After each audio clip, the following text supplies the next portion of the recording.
Vision document দৰঙৰ vision document প্ৰস্তুত কৰিবৰ কাৰণে অভিভাৱক মন্ত্ৰী চন্দ্ৰমোহন পাটোৱাৰীক ইতিমধ্যে দায়িত্ব প্ৰদান কৰি দৰং ভ্ৰমণ কৰি গৈছে আৰু সেই পৰিপ্ৰেক্ষিততে চিপাঝাৰৰ বিধায়ক ডক্টৰ পৰমানন্দ ৰাজবংশীয়ে চিপাঝাৰ সমষ্টিৰ কেইবাটাও গুৰুত্বপূৰ্ণ স্থানত তেওঁ নিজে পৰিদৰ্শন কৰিছে। বিশেষকৈ আজি এই মুহূৰ্তত উপস্থিত আছে ডিপিলা অঞ্চলত আৰু ডিপিলা অঞ্চলত এটা পুৰণীয়া স্মৃতি যে বৈৰাগী চাৰৰ যি বনানী আছিল, বনানী ধ্বংস হোৱাৰ পিছত কিন্তু 400কৈও অধিক বিঘা চৰকাৰী ভূমি এতিয়াও এনেই পৰি থকা পৰিপ্ৰেক্ষিতত সেই ভূমিত কিবা চৰকাৰী আঁচনি কৰিব পাৰে নেকি, লগতে সমান্তৰালকৈ সমাগত বানপানীৰ সময়ছোৱাত মথাউৰিৰ কি অৱস্থা আছে তাকে বুজ ল'বৰ কাৰণে বিধায়কগৰাকী কাৰ্যবাহী অভিযন্তা সকলো বিষয়াসকলক লগত লৈ আহিছে। মই পোনে পোনে কথা পাতিবলৈ চেষ্টা কৰিম।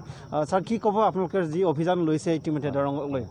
চাওক যে আমাৰ পশ্চিম দৰঙত এই বিশাল এটা ভূমি, যিখিনি ভূমি গোচাৰণীয়া পথাৰ হিচাপে পৰিগণিত আৰু ইয়াৰ আশে পাশে যিখিনি গৰাখহনীয়া ডিমিলা বা আমাৰ কালপানী নদীৰ যিখিনি গৰাখহনীয়া, এই গৰাখহনীয়া যাতে এই বিশাল বনাঞ্চল, যিটো বনাঞ্চল নেকি আমাৰ কাৰণে এটা সপোন, ইয়াত অন্ততঃ আমি ভাবোঁ যে এটা আমাৰ গোচাৰণ ভূমি স্থায়ীভাৱে এটা বৃন্দাবন, দৰঙৰ বৃন্দাবন কৰাৰ এটা আঁচনিটো আমি সপোন লৈ পেলাই আমি কাম আৰম্ভ কৰিছোঁ আৰু মাননীয় মুখ্যমন্ত্ৰী মহোদয়কো আমি ইয়াৰ যি প্ৰকল্প আমি দিম।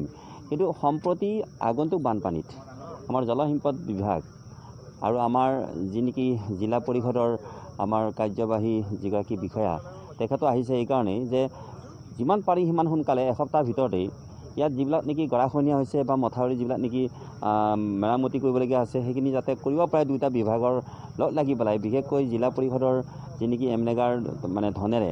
সেইকাৰণে আমাৰ সিদ্ধান্ত মতে, চৰকাৰী সিদ্ধান্ত মতে ইয়ালৈ আমি আজি বিশেষ যিবিলাক ঘটনা বা যিবিলাক নেকি গৰাখহনীয়া জেগাবোৰ চাবৰ কাৰণে আমি আহিছোঁ।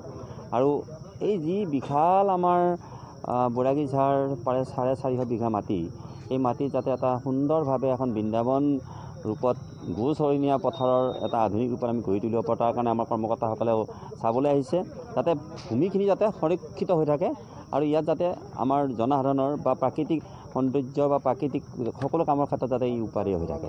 যি সময়ত বনানীখন ধ্বংস হৈ গৈছিল, সেই ধ্বংসকাৰী বা দুষ্কৃতিকাৰীসকলৰ প্ৰতি পৰৱৰ্তী সময়ত শূন্য সহনশীলতা নীতি লোৱা চৰকাৰে কিবা অনুসন্ধান কৰিব নেকি? কাৰণ আপোনালোকে জানেই যে এইবিলাক ক্ষেত্ৰত আমাৰ চৰকাৰ কঠোৰ হৈ পৰিছে আৰু জাতি মাটি ভেটি প্ৰশ্নটো ইয়াত আছেই। ইতিমধ্যে প্ৰশাসনে বিশেষ ব্যৱস্থা হাতত লৈছে।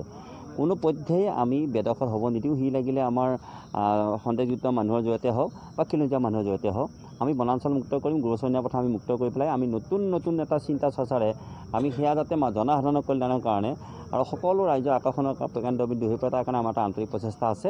আমি হৈছেতে সেই আঁচনি আমি চৰকাৰৰ সৈতে আলোচনা কৰি ঘোষণা কৰিম। নিশ্চয়কৈ মোৰ সৈতে আছে কাৰ্যবাহী বিষয়া দৰং জিলা পৰিষদৰ। কি ক'ব ছাৰ, আপোনালোকে যি দ্ৰুতগতিত কাম কৰিবলৈ আগবাঢ়িছে?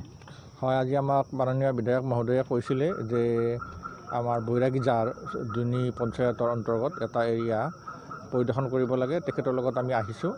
তেখেতে কেইটামান আমাৰ ফ্লাড কণ্ট্ৰল বিভাগৰ, ৱাটাৰ ৰিচোৰ্চ বিভাগৰ কেইটামান মথাউৰি দেখুৱাইছে আৰু যিখন চৰণীয়া পথাৰ ভিজিয়াৰ, তাত আমি বৃক্ষৰোপণ কৰিব পাৰোঁ নেকি বা মথাউৰিকেইটা আমি তাৎক্ষণিকভাৱে মানৰেগাৰ পৰা আমি মেৰামতি কৰিব পাৰোঁ নেকি, সেই সম্পৰ্কে পৰিদৰ্শন কৰিবলৈ আমি আহিছোঁ। আমি গোটেইখিনি চালোঁ। আমাৰ কাৰ্যবাহী অভিযন্তা মোৰ লগত আহিছে। আমি অচিৰেই সিদ্ধান্ত ল'ম। আমাৰ বিভাগৰ পৰা গাইডলাইন ফ'ল' কৰি যি কৰিব লাগে আমি কৰিম। এজ পাৰ ফাইনেন্সিয়েল এভেইলেবিলিটিৰ ওপৰত নিশ্চয়কৈ এই ধৰণে তৎপৰ হোৱা দেখা গৈছে দৰং জিলা প্ৰশাসন আৰু দৰং জিলাৰ যি কাৰ্যবাহী অভিযন্তা, কাৰ্যবাহী বিষয়া সকলো আহি তদাৰক কৰিছে। মূলতঃ বিধায়ক ডক্টৰ পৰমানন্দ ৰাজবংশীয়ে অধিক তৎপৰতাৰে চিপাঝাৰ সমষ্টিৰ কেইবাটাও স্থানতে পৰ্যবেক্ষণ কৰি স্থায়ী সমাধানৰ কিছু পৰিকল্পনা কৰা দেখা গৈছে আৰু দৰঙৰ ডিপিলাৰ এই বৈৰাগীঝাৰ অঞ্চলত দৰঙৰ বৃন্দাবন ৰূপে গঢ়ি তোলাৰ এক পৰিকল্পনা গ্ৰহণ কৰিছে।